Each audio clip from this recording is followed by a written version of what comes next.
Class आज हम लोग करने जा रहे हैं ट्रांसलेट इनटू उर्दू लाइंस में करना है या एक्टिव इंग्लिश की कॉपी में है।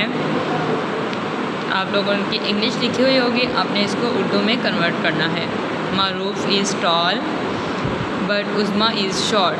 तो ये क्या आएगी इसकी ट्रांसलेशन? मारूफ लंबा है लेकिन उज़मा छोटी है। This book is thick but this book is thin. ये किताब मोटी है लेकिन ये किताब मोटी है लेकिन ये किताब पतली है। आगे है हमारे पास ice is cold but fire is hot.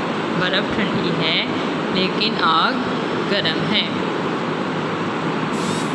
Uh circle is round but a square is not. एक दायरा गोल है लेकिन चौकोर नहीं है।